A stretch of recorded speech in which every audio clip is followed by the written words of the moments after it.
Study IQ IAS, आपका selection हमारा mission. नमस्कार साथियों, आज के इस लेक्चर की शुरुआत मैं किसी अंतर्राष्ट्रीय विवाद से नहीं बल्कि आपके और हमारे घर के ठीक बाहर चल रहे एक साइलेंट मर्डर से करेंगे। कल्पना कीजिए और याद कीजिए आपके मोहल्ले की वह छोटी सी किराना की दुकान जहां आप बचपन में टॉफी लेने जाया करते थे, या आज भी सैलरी लेट होने पर आप मुस्कुरा कर कह देते हैं, शर्मा जी नोट कर लीजिए, अगले महीने पेमेंट कर देंगे। क्या आप विश्वास करेंगे कि भारत के इस सबसे भरोसेमंद सोशल सेफ्टी नेट का धीरे धीरे गला घोटा जा रहा है। रिटेल ट्रेड बॉडीज का एक डेटा सामने आया है जिसने पूरे देश के अर्थशास्त्रियों को हिलाकर रख दिया है। साथियों, पिछले सिर्फ एक साल में भारत के करीब 2 लाख किराना दुकानों को परमानेंटली बंद किया जा चुका है। जी हां, आपने सही सुना, 2 लाख किराना दुकानें अब इतिहास बन चुकी हैं। हम अक्सर कहते हैं कि भारत बदल रहा है, डिजिटल हो रहा है, लेकिन क्या आपने कभी सोचा है कि आपके मोबाइल स्क्रीन पर दिखने वाला ऑर्डर डिलीवर्ड इन 10 मिनट्स का जो नोटिफिकेशन है, दरअसल वह हमारे पड़ोस के किसी परिवार के ब्रेड बटर का डेथ वारंट है। हम सुविधा के इतने भूखे हो चुके हैं कि 10 मिनट का इंतजार भी हमें सदियों जैसा लगता है, भले ही यह 10 मिनट की कीमत किसी के परिवार की आजीविका ही क्यों ना हो। कमाल की सहूलियत है और कमाल के लोग हैं। समझते हैं, जरा इसको थोड़ा सा अच्छे से समझते हैं और इसकी ज्योग्राफी को पहले देखते हैं। इस बर्बादी की ज्योग्राफी को समझिए। ये 2 लाख दुकानें कहां बंद हुई? डेटा देखिए। मेट्रो सिटीज में अगर मैं बात करूं, मेट्रो सिटीज में करीब करीब जो दुकानें बंद होती हैं वो है 90,000 दुकानें। टीयर 1 सिटीज में 60,000 दुकानें बंद होती हैं। टीयर 2 और टीयर 3 सिटीज में 50,000 छोटे दुकानदारों ने अपना शटर डाउन कर दिया। यानी ये बीमारी सिर्फ दिल्ली, मुंबई या बेंगलुरु तक सीमित नहीं है, अब यह भारत के छोटे छोटे कस्बों और जिलों तक बढ़ रही है। और इसके पीछे साइलेंट किलर है कौन? ये हैं ब्लिंकिट, ज़ेप्टो, स्विगी और बिग बास्केट जैसी big commerce platforms, quick commerce platforms इनको कहते हैं।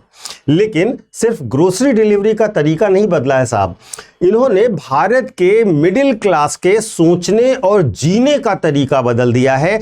अब लोग मार्केट नहीं जाते, महीने का राशन प्लान नहीं करते, लिस्ट नहीं बनाते, अब बस उंगलियों के इशारे पर स्क्रीन चल रही है। और इतिहास में पहली बार ऐसा हो रहा है कि भारत की ट्रेडिशनल ट्रस्ट इकोनॉमी, जो भरोसे की अर्थव्यवस्था थी, वह सिलिकॉन वैली की एल्गोरिदम इकोनॉमी से हारती हुई दिख रही है। साथियों, बहुत से लोगों को गलतफहमी होती है कि भारत की इकोनॉमी को बड़े बड़े उद्योगपति चला रहे हैं या चमचमाते हुए कॉरपोरेट घराने चला रहे हैं। जी नहीं, भारत की इकोनॉमी की सबसे मजबूत रीढ़ की हड्डी हमारे छोटे बिजनेस हैं, MSMEs हैं। और इनमें सबसे बड़ा जो नेटवर्क है वो किराना दुकानों का है, जो आपके गली मोहल्ले में पाई जाती हैं। जरा इस इकोसिस्टम की ताकत को भी समझिएगा। देश में लगभग 1.3 करोड़ किराना दुकानें हैं। 4 से 5 करोड़ लोग सीधे या परोक्ष रूप से इससे व्यवसाय करते हैं और इस पर निर्भर हैं। और देश का करीब करीब 85% ग्रोसरी रिटेल आज भी इन्हीं के दम पर चलता है। अब इस 85% के बाजार को निगलने के लिए कौन आ रहा है? वो टेक स्टार्टअप्स जो खुद हर साल हजारों करोड़ रुपए के घाटे में चल रहे हैं। जरा सोचिए, जो कंपनियां खुद अपने पैरों पर खड़ी नहीं हैं, जिन्हें विदेशी वेंचर कैपिटलिस्ट की फंडिंग का वेंटिलेटर लगा हुआ है, वो आज भारत की सदियों पुराने और आत्मनिर्भर किराना इकोसिस्टम को एफिशिएंसी का पाठ पढ़ा रही हैं। अब आप में से कुछ साथी कहेंगे कि सर, तकनीकी का आना तो अच्छा ही है, क्विक डिलीवरी होती है, कंज्यूमर को डिस्काउंट मिल जाता है, फ्री डिलीवरी मिल रही है, तो आपको क्या दिक्कत है? साथियों, खेल को जरा गहराई से समझिए, डिकोड करने की कोशिश कीजिए। इसे अर्थशास्त्र की भाषा में कहते हैं प्रेडेटरी प्राइसिंग। रणनीति का बहुत जो इसके अंदर है वह रणनीति बहुत क्रूर और साफ है। सबसे पहले विदेशी फंडिंग के दम पर इतना भारी डिस्काउंट और कैशबैक दे दो कि छोटा दुकानदार, जिसका मार्जिन 2 से 5% के आसपास होता है, कंपटीशन से बाहर हो जाए। उसके बाद पॉइंट नंबर 2, जब वो कंपटीशन से बाहर हो जाए और उसकी दुकान बंद हो जाए तो पूरे मार्केट पर डोमिनेंस हासिल कर लो और फिर कंज्यूमर को अपनी शर्तों पर नचाओ। कैब इंडस्ट्री में यही हुआ, ओला उबर को आप देख रहे हैं, फूड डिलीवरी में यही हुआ, जोमेटो को आप देख रहे हैं, और अब निशाना है भारत का ग्रोसरी मार्केट। यह सिर्फ बिजनेस मॉडल नहीं है दोस्तों, इसको गहराई से समझिएगा। यह ह्यूमन हैबिट इंजीनियरिंग है।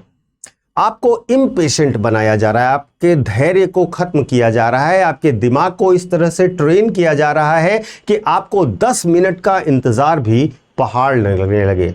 आप अपनी ही गलियों में वॉक करना बोरिंग महसूस करने लगते हैं, और यह सिर्फ सामान नहीं बेच रहे हैं, बल्कि ये आपके भीतर से रिलेशनशिप और कम्युनिटी की भावना को डिलीट करके उसके स्थान पर स्क्रीन डिपेंडेंसी को इंस्टॉल कर रहे हैं। आप इसकी गहराई को अब समझ सकते होंगे। साथियों, जो गलती भारत आज कर रहा है ना, ऐसा नहीं है कि भारत पहला देश है जो यह गलती कर रहा है। यह गलती दुनिया की 2 बड़ी महाशक्तियों ने पहले की है और उसके खामियाजे भुगते हैं। चीन का हाल देखिए, वहां पर ऐसी ही डिजिटल मोनोपोली खड़ी हुई। जब छोटे रिटेलर्स खत्म होने लगे और पूरी इकोनॉमी कुछ एप्स के कंट्रोल में आ गई, तब जाकर चीनी सरकार की नींद खुली। उन्होंने अलीबाबा जैसी महाकाय कंपनियों पर एंटी मोनोपोली कानून के तहत हंटर चलाया, क्योंकि वो समझ गए थे कि अगर देश का रिटेल कुछ एप्स तय करने लगेंगे तो देश की संप्रभुता भी खतरे में पड़ सकती है। इसी प्रकार से अमेरिका का हाल देखिए, वॉलमार्ट और अमेज़न के कल्चर ने वहां के लोकल दुकानदारों को पूरी तरह से खत्म कर दिया। आज अमेरिका के कई छोटे शहर घोस्ट टाउन बन चुके हैं, वहां जहां की लोकल इकोनॉमी पूरी तरह से तबाह हो चुकी है।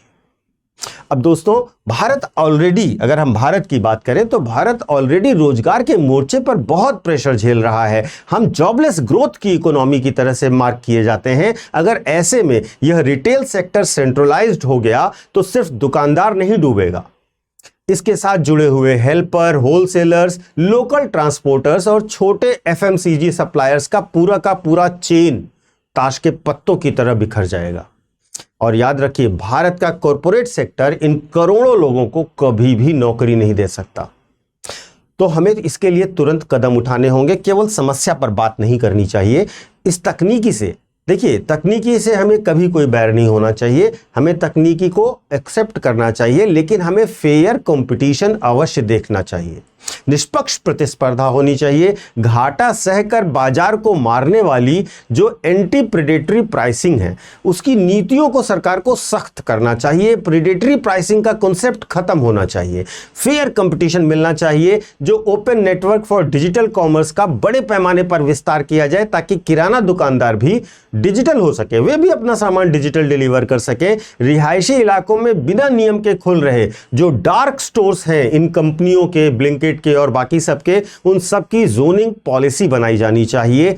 अगर नीतियां सही समय पर नहीं बनी तो डिजिटल एकाधिकार के इस दौर में हम अपनी लोकल रिटेल सॉवरेनिटी को चंद मिनटों की सुविधा के बदले हमेशा के लिए सरेंडर कर देंगे। दोस्तों, साथियों, जो अंतिम सवाल है वह यह है, और वह मैं आपके विवेक पर छोड़ रहा हूं, कि जब एक किराना दुकानदार बंद होती है ना, तो सिर्फ लोहे का शटर नहीं गिरता है, एक हंसता खेलता परिवार टूटता है, एक भरोसा टूटता है, और मिडिल क्लास का एक मजबूत सेफ्टी नेट हमेशा के लिए खत्म हो जाता है। भारत की सबसे बड़ी आर्थिक जंग आज किसी शेयर मार्केट में या संसद में नहीं लड़ी जा रही है। यह जंग इस वक्त आपके मोबाइल ऐप पर ऑर्डर प्लेस बटन और आपके घर के बाहर खड़े उस किराना वाले के बीच चल रही है। फैसला आपके हाथ में है। आपकी क्या राय है, यह भी जरूर बताइएगा कि क्या सरकार को इसके लिए कड़े नियम बनाने चाहिए। कमेंट बॉक्स में अवश्य कमेंट कीजिएगा, तर्कों के साथ कमेंट कीजिएगा। वीडियो को लाइक करिए, अपने साथियों के साथ जरूर शेयर कीजिए और चैनल को सब्सक्राइब करना बिल्कुल मत भूलिएगा। बहुत बहुत धन्यवाद। जय हिंद। मैं आपको अपने सोशल मीडिया हैंडल्स बता देता हूं। यूपीएससी मेंटोर पंकज सर के नाम से आप मुझे कनेक्ट कर सकते हो इंस्टा और टेलीग्राम पर। यहां पर आपको मेरे सारे वीडियोस के लिंक मिल जाएंगे। और इसके साथ साथ जो बच्चे यूपीएससी की तैयारी करना चाहते हैं, अगर उनका लक्ष्य 2027 है, 2028 है या 2029 है, तो वे हमारे प्रतिज्ञा हिंदी बैच से जुड़ सकते हैं। ये इन बैचेस में आपको 18 बुक का सेट, रेगुलर क्लासेस, मेंटोरशिप और टेस्ट सीरीज की सुविधा मिलेगी। और इसके साथ साथ ढेर सारी चीजें हैं जिनके बारे में आप हमारे डिस्क्रिप्शन बॉक्स में दिए गए लिंक पर जाकर या हमारे ऐप या वेबसाइट पर जाकर पूरा ब्रोशर पढ़ सकते हैं। वहां पर डेमो क्लासेस भी हैं, उन्हें भी ज़रूर देखिएगा और बैच को ज्वाइन करिए जल्द से जल्द, क्योंकि 20 मई से हमारे नए बैचेस शुरू हो रहे हैं। कोर्स को खरीदने से पहले आप पीके लाइव कोड का इस्तेमाल कीजिएगा, क्योंकि ये कोड आपको मैक्सिमम डिस्काउंट हमारे हर एक कोर्स पर, स्टडी IQ के इनफैक्ट हर एक कोर्स पर अवश्य दिलाएगा। Thank you so much. Study IQ IAS, आपका सिलेक्शन हमारा मिशन।